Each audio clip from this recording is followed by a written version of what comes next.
আসসালামু আলাইকুম ভিউয়ার্স, আশা করি আপনারা ভালো আছেন। আজকে আমি আপনাদের সাথে শেয়ার করব বঙ্গবন্ধু শেখ মুজিবুর রহমান টানেল এর একটি অভিজ্ঞতা। তো সামনেই দেখা যাচ্ছে একটি বিশাল গেট। এই গেটটি দিয়ে মূলত টানেলে প্রবেশ করতে হয় এবং এখানে রয়েছে টোল প্লাজা অতিক্রম করেই টানেলের মেন যে সড়ক শুরু। তো আমরা এখন টানেলের যেই টোল প্লাজা রয়েছে এখানে টোল পরিশোধ করে তারপরে রওনা দেব।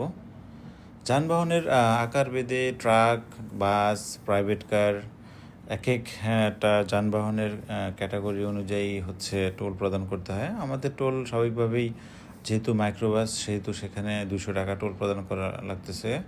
তো ট্রাকের ক্ষেত্রে বিভিন্ন টন বেঁধে সেটা ভ্যারি করে। তো আমি আপনাদের সাথে আমরা এখন টোল প্রদান করতেছি। টোল প্রদান শেষ করেই আমরা রওনা দেব। এর মধ্যে আমি আপনাদের সাথে কিছু ইনফরমেশন শেয়ার করি এই টানেল সম্পর্কে। আসলে এটা হচ্ছে দক্ষিণ এশিয়ার মধ্যে সর্বপ্রথম আমাদের এই বাংলাদেশে টানেল নির্মাণ করা হয়েছে, যেটা সমুদ্রের নিচ দিয়ে রাস্তা।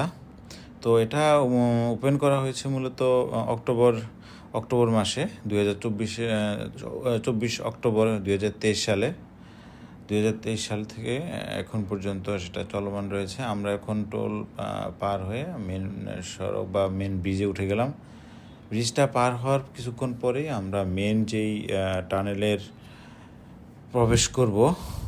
তো আমি এর মধ্যে আপনাদের কিছু ইনফরমেশান শেয়ার করতেছি। এই পুরো যে রুটটা রয়েছে, আমরা যে টোল প্লাজাটা দেখলাম, এই টোল থেকে একদম সর্বশেষ যেই শেষ পর্যন্ত যে টোটাল রুটটা, এই রুটের হচ্ছে যদি আমি কিলোমিটারে আপনাদের সাথে বলি 9.39 কিলোমিটার, আর সেটা যদি আমরা মাইলে হিসাব করি তাহলে হয় 5.83 মাইল।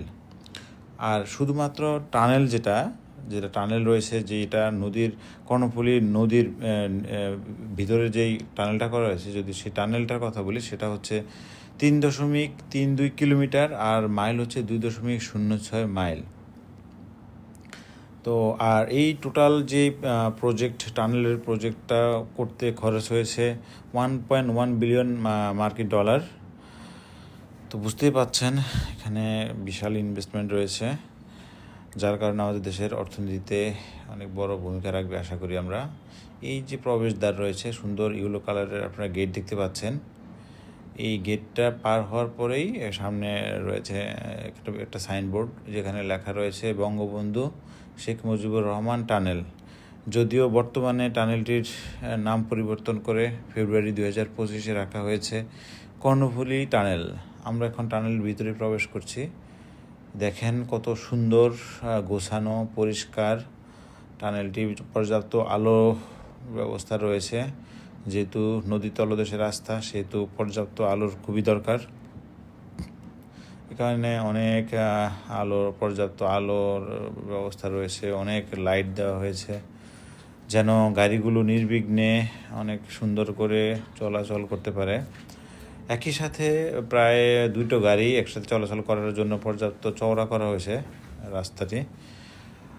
আর টোটাল যেই প্রজেকশন রয়েছে আমাদের, সেটা হচ্ছে ডেইলি যেন 17,000 ভেহিকেল এই টানেল দিয়ে পারাপার হতে পারে, সেই জন্য এটাকে প্রিপেয়ার করা হয়েছে।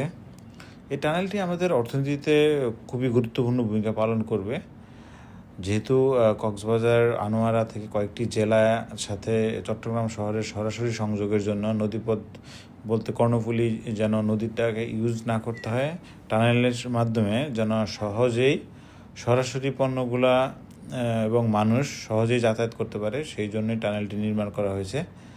আশা করি আমাদের এই টানেল ব্যবহারের মাধ্যমে আমাদের যে অর্থনীতি এবং পণ্য পরিবহনের যুগোপযোগী একটা দিগন্ত উন্মোচন হবে। তো এবং এই টানেল ব্যবহারের মাধ্যমে আমাদের প্রকৃতপক্ষে সময়ও বাঁচবে। আমরা খুব অল্প সময়ের মধ্যে এক জায়গা থেকে অন্য জায়গায় পণ্য পরিবহন এবং যাতায়াত করতে পারবো। তো আমরা আরও কিছু ইনফরমেশন আপনাদেরকে দিতে চাচ্ছি।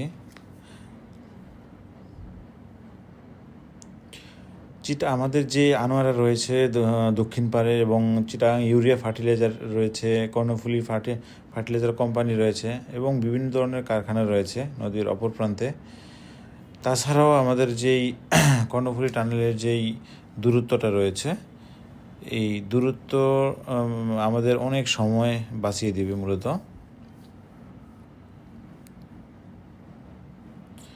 আমাদের শুরুতেই আপনাদের বলেছিলাম, এটা 28 অক্টোবর 2023 সালে চালু হয়। চালু হওয়া থেকে এ পর্যন্ত ভালোভাবেই রান করতেছে। আমাদের এই প্রজেক্টে অর্থায়ন করেছেন হচ্ছে চায়না এবং বাংলাদেশ সরকারের যৌথ উদ্যোগে আমাদের এই প্রকল্পটা বাস্তবায়ন করা হয়েছে। চীনের যে এক্সিম ব্যাংক রয়েছে 20 বছর মেয়াদী ঋণ চুক্তি হয়েছে, এখানে 5,913 কোটি টাকা দিচ্ছে তারা টোটাল খরচের। আপনারা দেখতে পাচ্ছেন আমরা আমরা অতিক্রম করে ফেলেছি, টানেল অতিক্রম করে গেট দিয়ে বের হয়ে গেছি। এখানে অনেক সুন্দর সাজানো হয়েছে, ইউলো কালারের একটি কনস্ট্রাকশন, অনেক নির্মাণশৈলী দেখা যাচ্ছে। আমরা এখন পার হয়ে মেন যে ব্রিজ রয়েছে, ব্রিজে চলে এসেছি। ব্রিজটা পার হয়ে আমাদের বেশিক্ষণ সময় লাগেনি। তো ভালো থাকবেন আপনারা।